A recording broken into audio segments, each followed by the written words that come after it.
Hey, what's going on, guys? The Horror Man back on Monthly Theme Thursday with my review of Scream for Vengeance.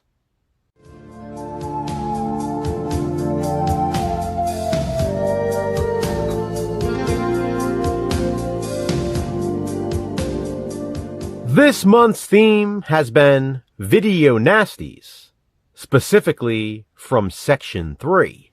I've decided to finish off the month with what is not only the second of 2 Video Nasties to never receive a release on disc anywhere in the world, but it is also probably the rarest Video Nasty of all. Honeymoon Horror, which I reviewed last week, is at least somewhat readily available on VHS, although it is expensive. Scream for Vengeance, however, is nearly impossible to find on any format. Officially, that is.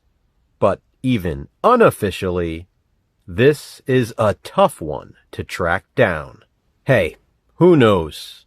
Maybe by the time you see this video, it will finally get a release. I'm filming this long in advance. I doubt it, but I'm hopeful.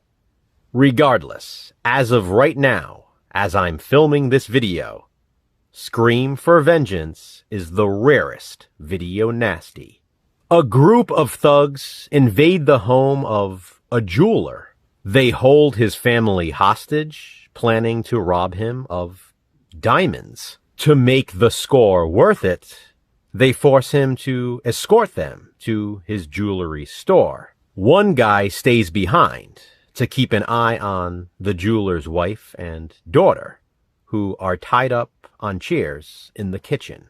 When he attempts to sexually assault the daughter, the mother tries to fight back, so he slits her throat. He then strips the daughter naked and then, well, has his way with her. Yes, we get some full frontal nudity here, but considering the circumstances, it's not all that enjoyable. Not that she's not nice to look at. She certainly is. But it's more of a disturbing scene than anything. Before long, though, the man murders her too. Meanwhile, a young woman named Jenny, who is the granddaughter of a state senator, is at a laundromat, where she meets a friendly stranger named Mark. The two hit it off with some conversation and seem to be getting along well. But right nearby is where the rest of the thugs have arrived with the jeweler. When the alarm goes off in the jewelry store, they kill him just like his wife and daughter. Stepping out of the laundromat to see what has happened, Jenny and Mark are held hostage by the gang. Mark is thrown in the trunk of the car, and Jenny is tied up in the back seat. They drive them out to a cabin in the middle of nowhere, where the guy who stayed behind at the jeweler's house will be joining them. Along the way, the thugs learn Jenny's identity and think this could be their night. They believe they can hold Jenny and Mark for ransom, and her wealthy family will pay. The 2 hostages are brought inside the cabin, where they are tied up like the jeweler's family. But Jenny and Mark will not go down without a fight. They manage to escape their restraints, and their wrath of vengeance begins. They run, hide, and ultimately fight to survive the sadistic kidnappers. These bad guys chose the wrong hostages, and now they're the ones who will pay. Scream for Vengeance is also known simply as Vengeance, and that's exactly the focus of the film. Apparently, the movie was completed in 1979, but not released until the following year, in 1980. It definitely looks like a late 70s film. The jeweler's house is a dead giveaway.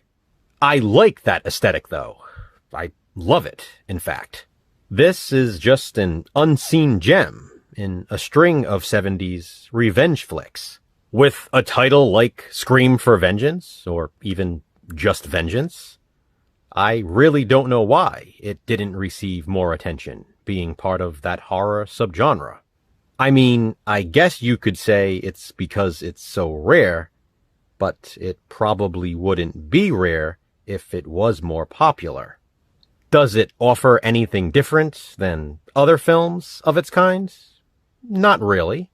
But Scream for Vengeance does have a certain charm to it. Now, granted, there are portions of the film that are drawn out. Some scenes go on a little too long, and not even necessarily when the movie is trying to build suspense. Hey, nothing is perfect though, and I'm not claiming this film is. It's still a worthy watch, however. There is plenty to enjoy. In addition to the jeweler's 70s style house, it was also cool seeing the classic laundromat location. There is some nice scenery near the cabin in the woods.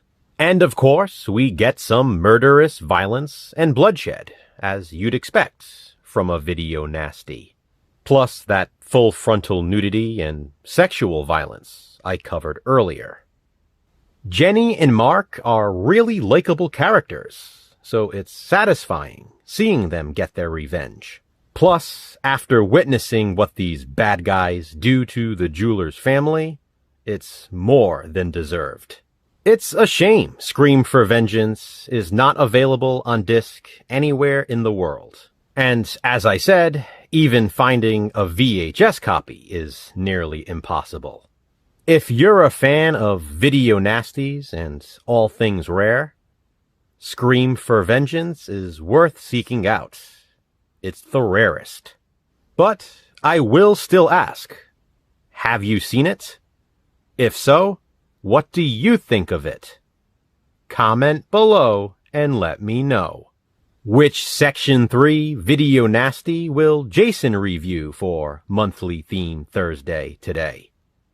Please be sure to check out his video to find out. This theme is done, but the next one is planned.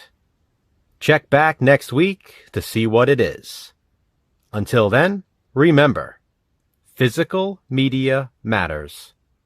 Thanks for watching, guys. Hit that thumbs up and be kind. Subscribe.